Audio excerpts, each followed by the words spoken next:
ఆది కాండంలో నుండి కొన్ని మాటలు ఈరోజు జ్ఞాపకం చేసుకుందాం.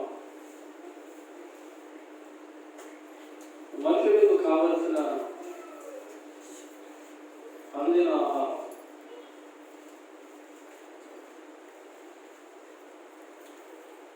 ప్రతి ఒక్క మనిషికి కావలసింది ప్రాముఖ్యమైనది ఏంటంటే ఆహారం. ఈ ఆహారం కొరకు మనుషులు ఎన్నో పాటలు పడుతుంటాడు, ఎన్నో రకాల పనులు చేస్తూ ఉంటాడు. వ్యాపారాలు చేసేవాడు వ్యాపారాలు, చేతి పని చేసేవాడు చేతి పనులు, చదువుకున్నటువంటి వాడైతే ఉద్యోగాలు, రాళ్ళు పోయటం రపలు పోయటం, ఎవరిని కాయ కష్టం చేసి ఇదంతా చేసే దేని కొరకు మనుషుడంటే కేవలం ఆహారం కొరకు. ఆహారం కొరికి ప్రతి మనిషి కూడా ప్రతిరోజు కష్టపడతాడు. అయితే కష్టపడకోకుండా ప్రభు అయినటువంటి దేవుడు ప్రతిరోజు నీకు మంచి ఆహారం పెట్టాలని తలంచాడు. కష్టపడకుండా మనుషుడికి ఆహారం దేవుడే సమకూర్చాలని చెప్పి తలంచి ఆది దినాల్లో ప్రారంభ దినాల్లో సృష్టి ప్రారంభ దినాల్లో మానవుడికి కావలసినటువంటి వాటన్నిటినీ కూడా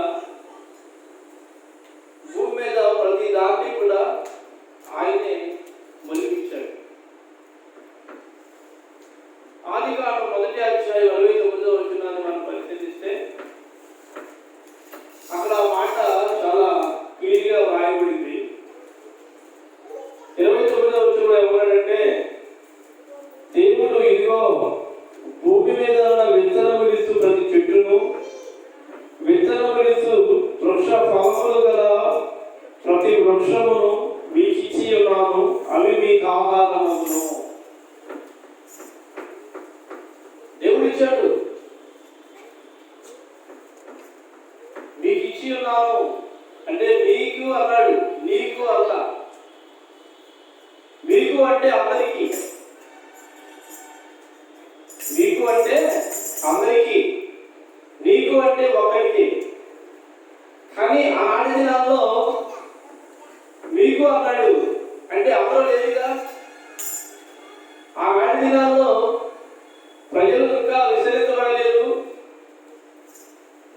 ప్రాంతాలు విభాగించబడలేదు, జనసంఖ్య అనేది ఏ మాత్రం కూడా లేని దినాల్లో ప్రభు అయినటువంటి దేవుడు మాట్లాడేటువంటి మాట ఏంటంటే మీకు అన్నాడు. అంటే కల్పించి చెప్పాడు, అందరినీ ఉద్దేశించి మాట్లాడాడు. కానీ అప్పటి కాలంలో పిల్లలు గమనించండి, మనం ఏమనుకుంటామంటే మొట్టమొదటిగా పరమదైనటువంటి దేవుడు ఆదాము అప్పనే కదా సృష్టించింది, తర్వాత అవ్వను సృష్టించాడు. మరి మీకు అన్నాడేంటి అంటే వాళ్ళకేనా అంటే వారిద్దరే కాదు, అంటే ప్రపంచంలో ఇంకా సంఖ్య విస్తరించబడుతుంది. ఆ పైనే ఉంటుంది మాట, ఏమన్నదంటే మీరు అభివృద్ధి పొంది విస్తరిస్తారు అని. అంటే వారిని దేవుడు ఏం చేద్దామనుకున్నాడంటే అభివృద్ధి పరిచి వారిని విస్తరింపజేద్దామని ముందుగానే పరమతండ్రి దేవుడు నిర్ణయము తీసుకున్నాడు. అంటే వారి ద్వారానే జనసంఖ్య అనేది పెరిగే అవకాశాలు ఉంటాయని పరమతండ్రి దేవుడు ముందుగానే ఉద్దేశించాడు. అందుకనే ఉద్దేశించినటువంటి దేవుడు చెప్తామన్నాడంటే 29వ వచనంలో భూమి మీద ఉన్న విత్తనములిస్తూ ప్రతి చెట్టును, విత్తనములిస్తూ వృక్ష ఫలములు గల ప్రతి వృక్షమును మీకు ఇచ్చి ఉన్నాను, అవి మీకు ఆహారమును. అంటే పక్కన దేవుడు ఏం చేశాడంటే మనుషుడికి కావాల్సినవన్నీ కూడా ముందే సిద్ధపరిచేశాడు. వెళ్ళాలి, పని చేసుకోవాలి, వెళ్ళాలి, రాళ్ళు పోయాలి, వెళ్ళాలి, కొండలు పట్టాలి, వెళ్ళాలి, చెట్లు కొట్టుకోవాలి, వెళ్ళాలి, ఆ కాయకష్టం చేయాలి, వాటిని వచ్చేటువంటి పప్పులు ముప్పులు తెచ్చుకు తినాలి అని దేవుడి ఉద్దేశం కాదు. పర్వతమైనటువంటి దేవుడు ఇది సృష్టించాడు, నేను కన్నాడు. కన్నటువంటి తండ్రికి పెట్టాల్సినటువంటి బాధ్యత ఉంది కనుక కావాల్సినవన్నింటినీ కూడా పర్వతమైన దేవుడు ముందుగానే ఏం చేశాడంటే సృష్టించేశాడు. అన్నింటినీ కూడా ముందుగానే ఏమండి జీవ వృక్షము అంటే ఫలములిస్తు వృక్షము, మనకు కావలసినటువంటి ఆహారము, ఇవన్నీ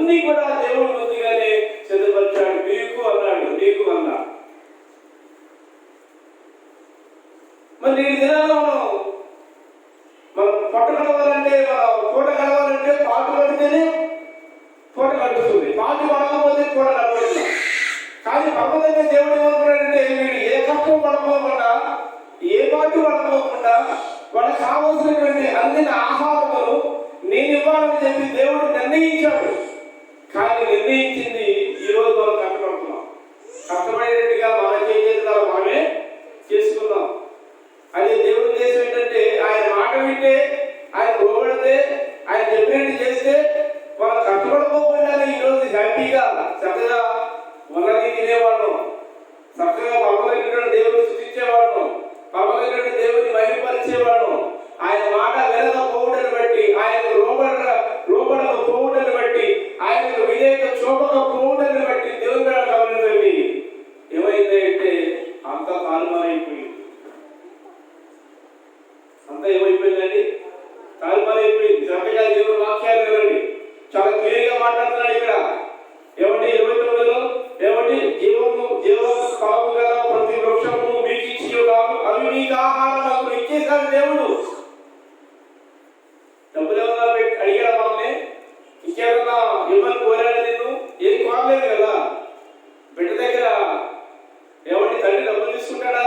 తీసుకోడు. ఏదన్నా ఎలా నీకు అది ఇచ్చాను కాబట్టి డబ్బులు ఇవ్వాలి అంటాడా? అనడు. ఆయన మన దేవుడు కాబట్టి ఏంటంటే తండ్రి మన దగ్గర ఏది ఆశించడు, కావాల్సిన మనకి ఇస్తాడు కాబట్టి తిరిగి ఏమి కూడా ఆశించడు. అంటే మనం కూడా చెప్పినట్టు వింటామేమో అన్న ఉద్దేశం చేత తండ్రిని గమనించాడు, తండ్రి ఊహించాడు. కానీ ఆయన ఊహకు ప్రతికూలంగా మనం నడిచాము కాబట్టి ఈరోజు ఏం చేస్తున్నామంటే ఏమండి మన జాలిని పట్ట పోషించుకుంటూ ఆహార్దిశలో మనం రాసనగా పగలనగా శ్రమ పడవలసినటువంటి పరిస్థితి.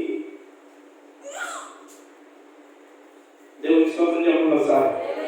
ఏమండి దానికి సంబంధించినటువంటి వాటి 2వ అధ్యాయం 9వ వచనంలో కూడా ఆదికాండం 2వ అధ్యాయం 9వ వచనంలో కూడా చాలా చక్కటి మాట్లాడాడు. మరియు దేవుడైన యెహోవా చూపులకు రమ్యమైనది ఆహారములకు మంచిదియునైన ప్రతి వృక్షమును ఆ తోట మధ్యను జీవ వృక్షమును మంచి చెడ్డల తెలివినిచ్చు వృక్షమును నేల నుండి మొలిపించును. అన్నింటినీ పర్వదగిన దేవుడు మొలిపించాడు. అన్నింటినీ అక్కడ ఏమన్నాడు? మంచి చెడ్డల తెలివినిచ్చు వృక్షమును కూడా నేల నుండే మొలిపించాడు. కండిషన్ పెట్టాడు.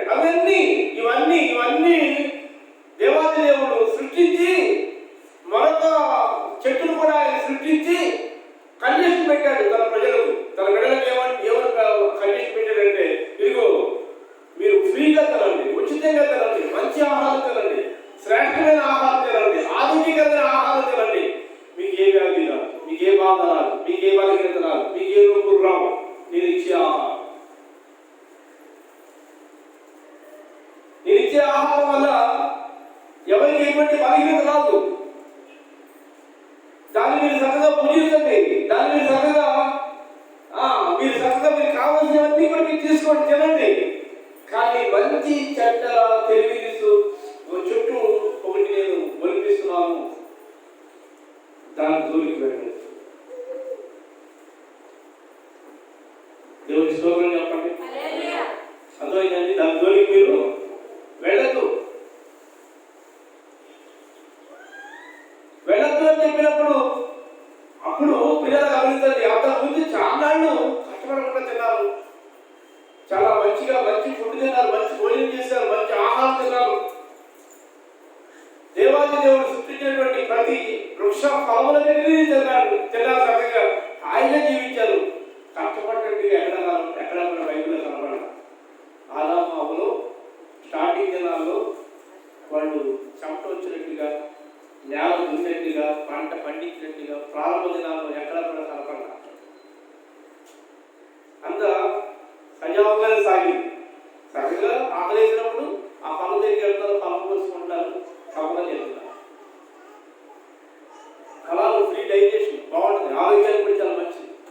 డాక్టర్ కూడా ఏం చెప్తారంటే ఫలాలు తీసుకుంటే మంచిది, ఆరోగ్యానికి మంచిది, దాంట్లో విటమిన్స్ ఎక్కువ ఉంటాయి, అది పౌష్టికాహారం, మంచి ఆహారం, బలమైన ఆహారం అని డాక్టర్ గారు కూడా చెప్తుంటాడు.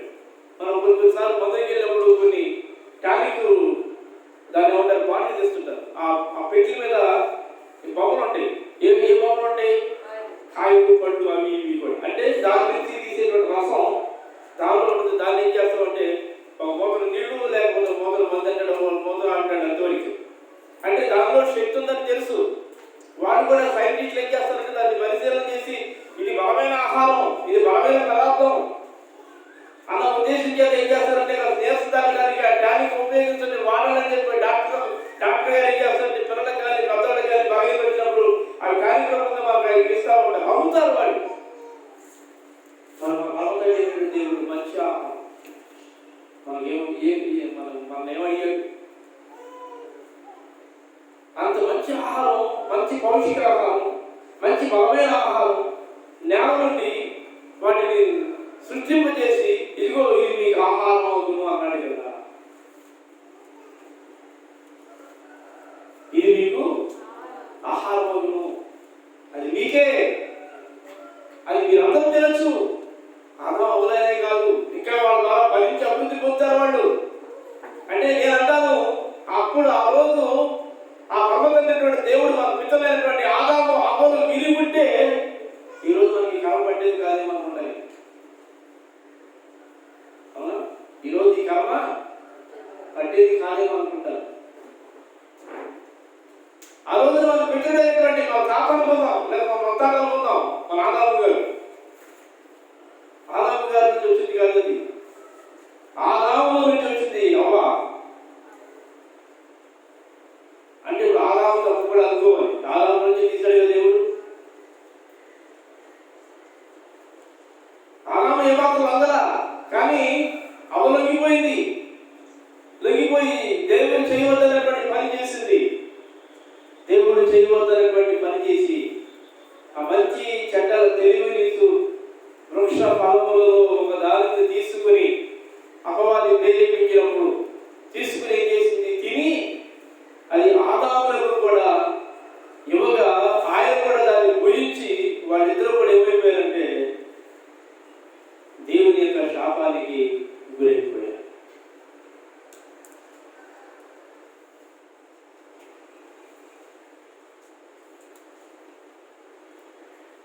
ఏదేను తోటలో అవ్వాదాములతో అతి గంభీరముగా మాట్లాడలేదా. ఏదేను తోటలో అవ్వాదాములతో అతి గంభీరముగా మాట్లాడలేదా. సాతాను మాటకు నీ శాపాన్ని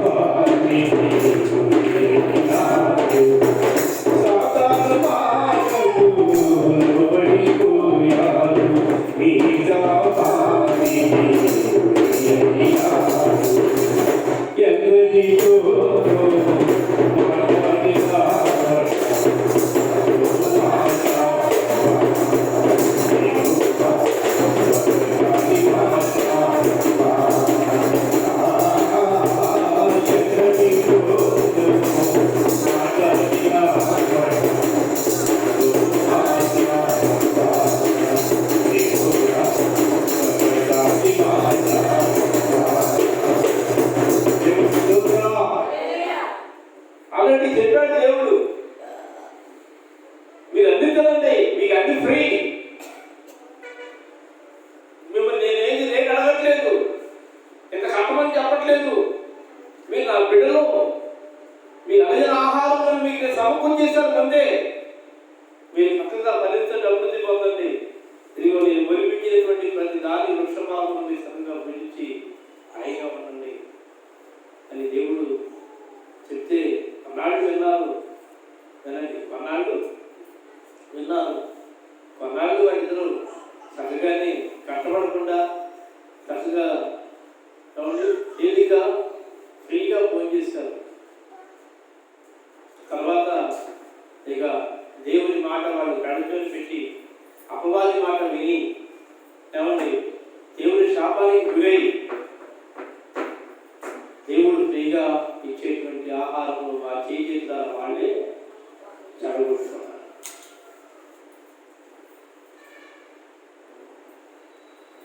చేతుల వాళ్ళే చెడగొట్టుకున్నారు.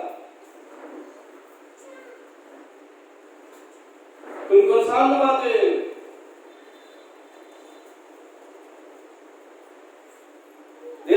ఎన్నో మేలు చేయాలని చెప్పి అనుకుంటాడు. కానీ ఆయన మాట వింటే అన్ని మేలు మనం పొందుతాం. కానీ కొన్నిసార్లు ఏం చేస్తామంటే ఆయన మాటకు తిరుగుబాటు చేసి ఆయన చెప్పినట్టు చేయకోకుండా ఆయన ఇచ్చేటువంటి ఆశీర్వాదాన్ని మనం పోగొట్టుకుంటున్నాం. ఏమండి? అందుకే అన్నాడు, చివరికి వాళ్ళు చేసినటువంటి ఆ తప్పు చేసిన దాన్ని బట్టి ఎటువంటి శిక్షను దేవుడు వారికి విధిస్తున్నాడు. అదే ఆదికాండం 3వ అధ్యాయం 19వ వచనం చూస్తే దానిలో మనకు మాట కనబడుతుంది. చూడండి, 3వ అధ్యాయం 19వ వచనంలో ఏమంటాడు?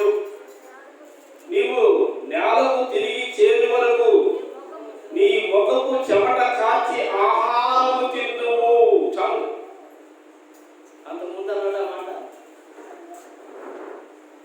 వినండి, అంతకుముందు అన్నాడా?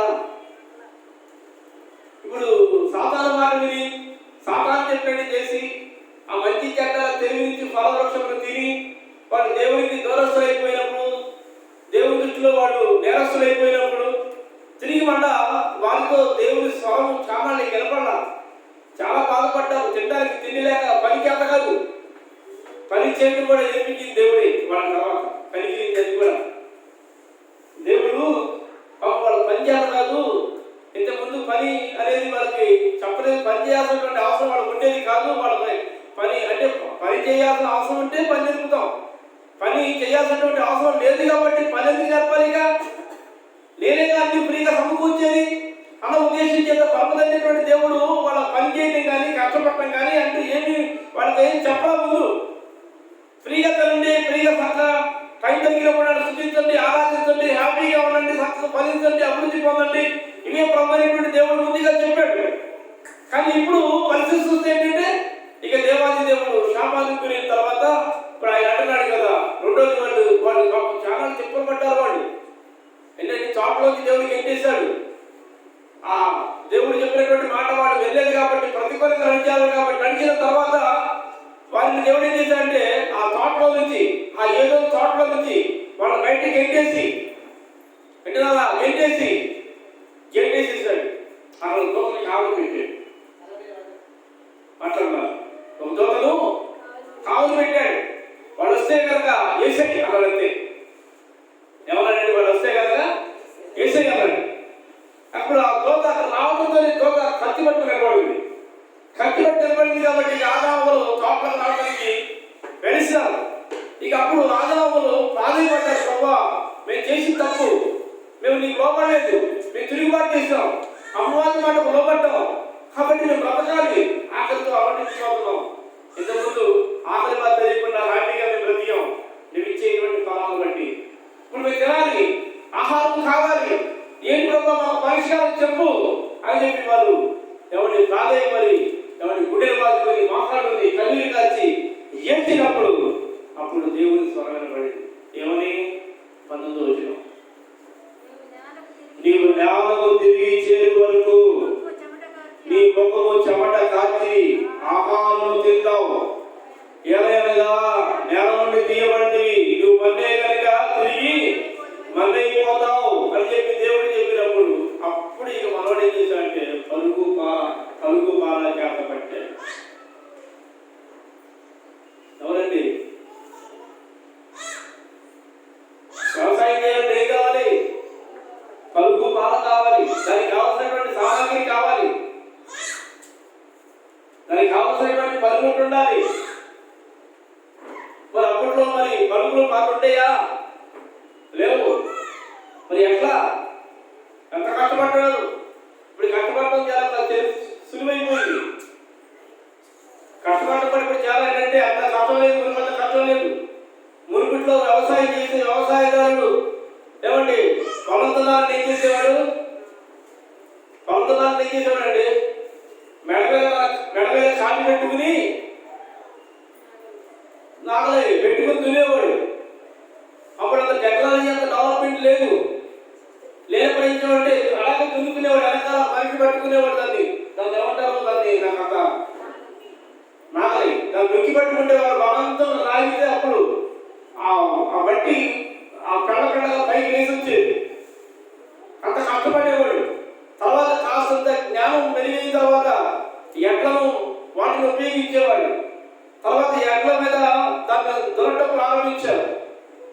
కొద్ది పర్వాలా ఎండ పడిపోయి కాస్త సుఖం వచ్చింది.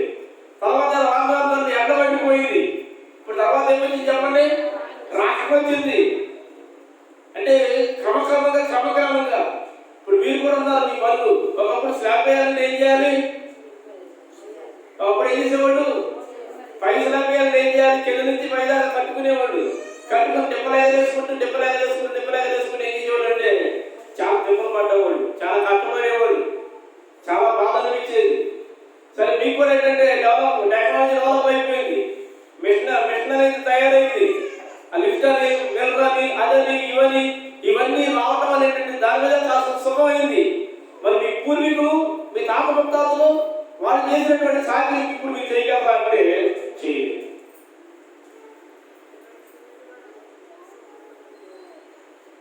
వాళ్ళు చేసిన జాగ్రత్త మీరు చేయగలరా అంటే చేయలేదు. మరి పూర్వ దినాల్లో కష్టపడ్డటువంటి తీరు చూస్తే చాలా చాలా భయంకరటువంటి కష్టం. ఎంత కష్టపడ్డారో వాళ్ళు. నాకలు పెట్టి చేతి దున్నేవాళ్ళు. ఎన్ని రోజులు పట్టేదో, ఒక రోజులో అయ్యేది కాదు. ఇప్పుడు పొలం ఎక్కడ పొందుతున్నామంటే ట్రాక్టర్ కేవలం వచ్చేది. అయితే ఎక్కడ పొందుతున్నామంటే ఒక మనిషి ఎన్ని రోజులు పట్టేది?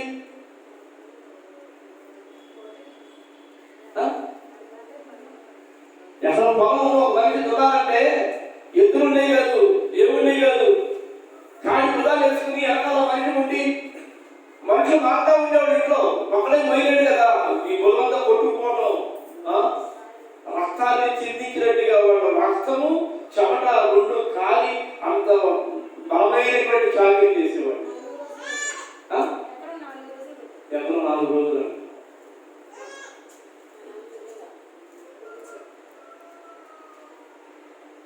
ఇప్పుడు అదే అంటున్నాడు ఇక్కడ.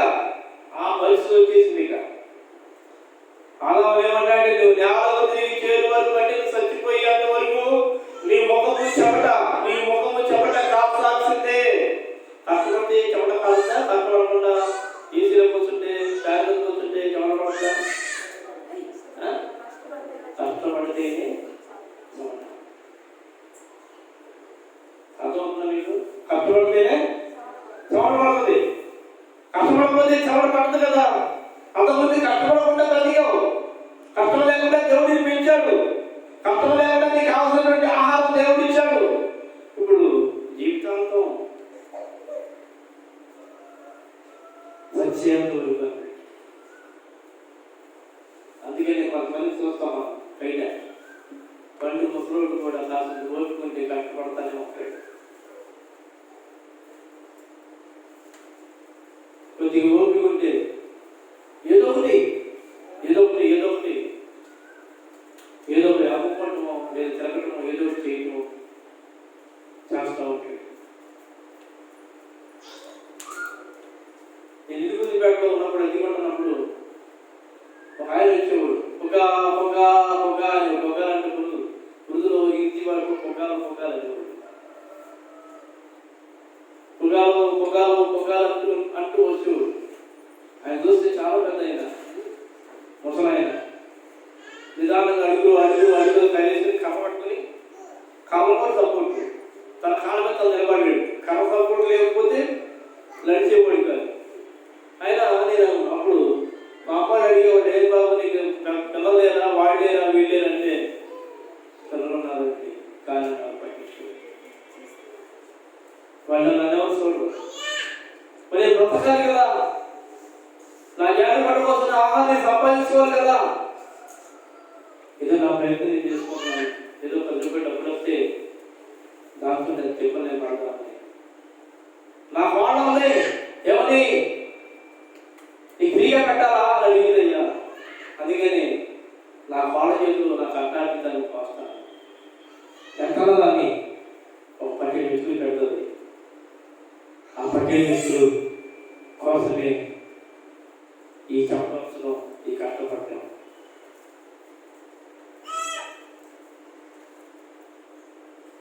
దేవుడికి స్తోత్రం చెప్పండి సార్. కాబట్టి ప్రభువునందు ప్రియమైన దేవుని బిడ్డలారా వినండి. ప్రతి మనిషి కూడా మొట్టమొదట స్వేచ్ఛగా ఉండాలి, కష్టపడాలి. కానీ ఇప్పుడు కష్టపడాలి.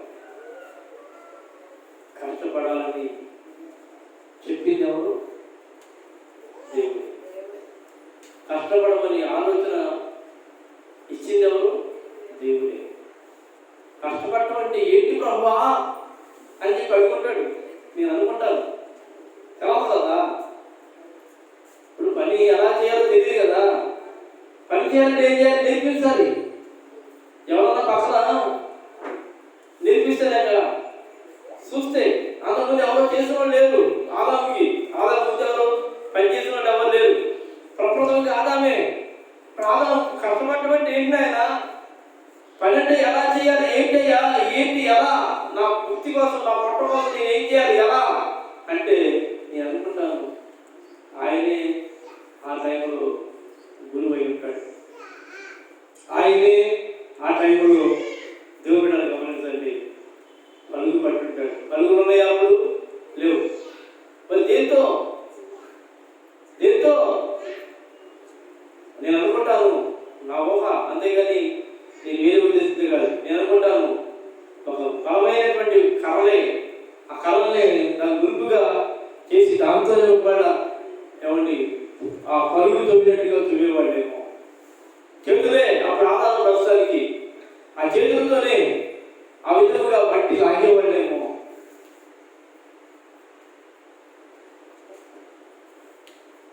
ఆ తొమ్మిదినప్పుడు నేను అనుకుంటాను భూమిలో ఖనిజాలు బయటపడి ఉండొచ్చు. ఏ ఖనిజాలు? ఇనుము ఎక్కడ ఉంటుంది చెప్పండి? ఇనుము పుట్టేది ఎక్కడ?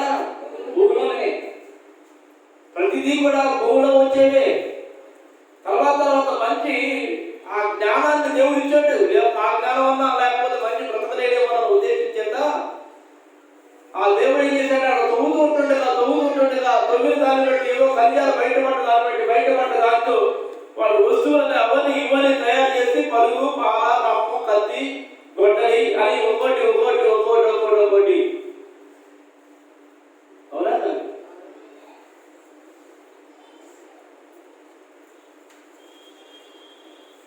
కానీ ఒకప్పుడు ఏమి ఉంటాయా? అవసరం. దేవుని మాట అంటే ఏం అవసరం. దేవుని మాట అంటే ఏం అవసరం. అందుకే ఆయన అన్ని వారితో మాట అన్నాడు, నా ఇది విశ్వాసం ఉంచండి, మీకేం తక్కువ కాదు. ఆకాశ పక్షులు చూడండి, అవి ఎత్తువు, కోయువు, పట్టులు కూర్చుకో. నేను పాడేవాడిని, పాట వచ్చినా గుర్తులు. ఆకాశ పక్షులను చూడండి, అవి విత్తవు, అవి కోయవు, గడిసెలలో కూర్చుకోవు. ఆకాశ పక్షులను చూడండి, అవి విత్తవు, అవి కోయవు, గడిసెలలో కూర్చుకోవు. దేవుని స్తోత్రం. ఎట్లా గుర్తులేవు. కాబట్టి ప్రభువునందు ప్రియమైన దేవుని సంగమా, దేవుని బిడ్డలారా, వాటిని అవి ఎలా పోషించబడుతున్నాయి? వాటికి ఆహారం ఎలా పెడుతున్నారు? అవి ఆహారం ఎలా సమకూర్చుకుంటున్నాయి? అవి కష్టపడుతున్నాయా? ఏమా ఇతరులు పడుకుంటున్నారా? అవి కష్టపడుతున్నాయా? కష్టపడుతుందా? అవి ఎలా చెక్కలా ఎగురుతి, రెక్కలేసి ఎగురుతి, హాయి ఎగురుతి, ఆ చెట్టు కొమ్మన ఈ చెట్టు కొమ్మన వాళ్తాయి. ఏమంటే ఎక్కడేదో ఎరుగుల శాఖ తింటాయి, కావాల్సినటువంటి ఫలం తింటాయి. సీతాఫలం టైం వచ్చినప్పుడు సీతాఫలం చెట్టు తిరిగిపోతాయి, ఆ ఫలాలు చక్కగా తింటాయి. జామ పండు వాటిని కూడా కొడతాయి, జామకాయలు కొడుకు తింటాయి. ఏమంటే ఏ ఫలం టైంలో ఆ ఫలం కాలం వచ్చినప్పుడు ఏం చేస్తాయంటే మరుదిన వచ్చిన మామిడి పండు కావాలి ఇష్టం, మామిడి పండు మరి అడవాయి అడుగుతీయా, నాకు సీతాఫలం టైం వచ్చింది, ఒక సీతాఫలం ఇవ్వచ్చు అడుగుతీయా.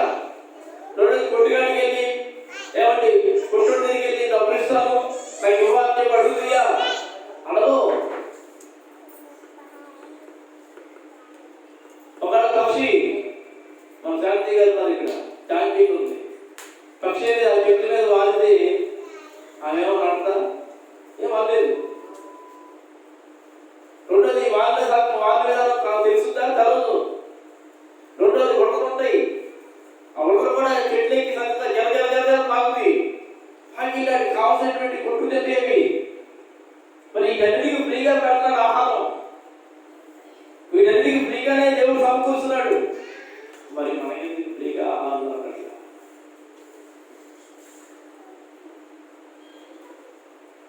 మన పితరులు చేసినటువంటి తప్పిదం.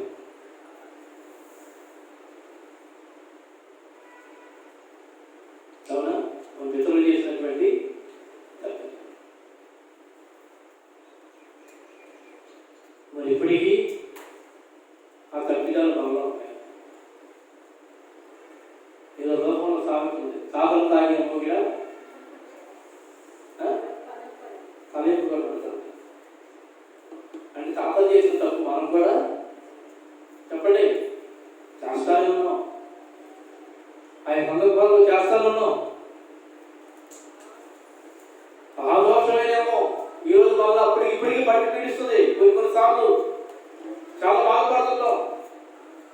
జరగక కుటుంబ పరిస్థితులు, ఆర్థిక పరిస్థితులు, ఆహారం కోసం పాటుపడతా ఉన్నా నేను రాబోయే రోజుల్లో పనులు కూడా ఉంటాం.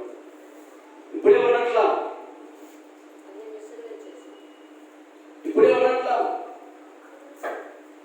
పాత పోయడానికి మెషిన్ వచ్చేసింది. ఊడిపోవడానికి మెషిన్ వచ్చిందా? వచ్చేసింది. ఆఖరికి ఇంట్లో పాచి పని చేద్దామన్నా, అంటుగా ఉందామన్నా, అంటుగా ఉండాలి మెషిన్ వచ్చేసింది. అంటు తీసుకుని దాంట్లో పడితే అదే కడిగి పోయినట్టు. అమ్మా బట్టలు చూస్తాను, మీకు బట్టలు ఉంటే ఏంటి, ఎంత నాకు చేద్దామని చెప్పి నాకు ఇంట్లోకి వెళ్ళి బట్టలు అడిగితే అవసరం లేదమ్మా, మేము బట్టలు కట్టు కొనుక్కున్నాం, వాషింగ్ మెషిన్ అవసరం లేదు మాకు.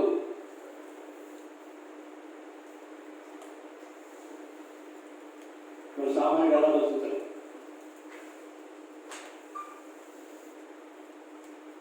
అప్పుడు దేవుడు ఏ చెట్టు ఫలం ఇస్తాడు అని చేద్దామంటే పని లేదు కదా.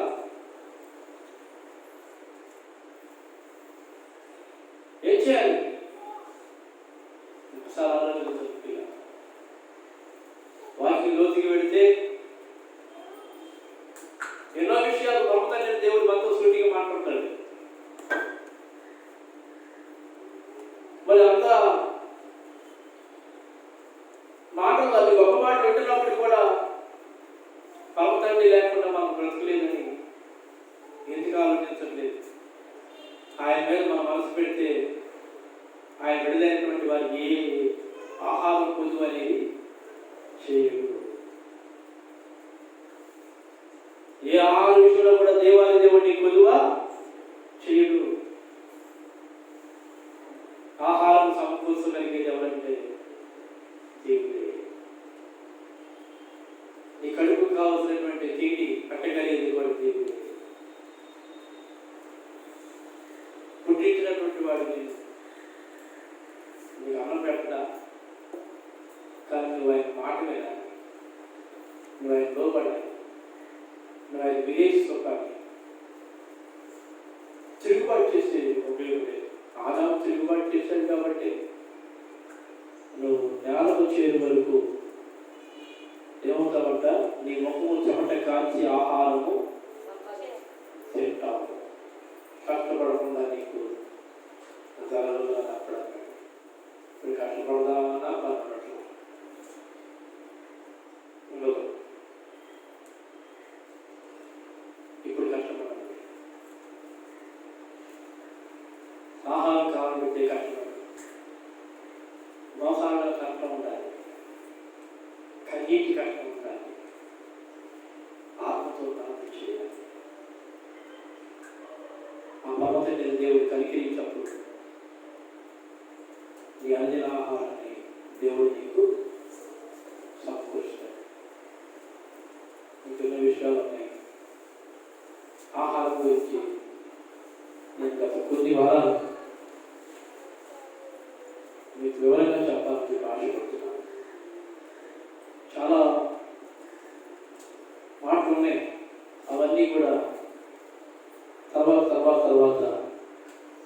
లేఖనంలో ఉన్నటువంటి ఆహారం, ఏ ఆహారం ఉంది ఆ ఆహారాన్ని నేను వివరించుకుంటాను. మీకు వివరంగా చెప్పాలని చెప్పి కర్మతల్లి దేవుడు నా మనసును ప్రేరేపిస్తున్నాడు. ఆ మాటలు దేవుడు చెప్తాను బట్టి మనం ముందు వెళ్దాం. కాబట్టి దీన్ని జ్ఞాపకం చేసుకోండి. ఆహారము చేతుల పోగొట్టుకుంది, చెడగొట్టుకుంది.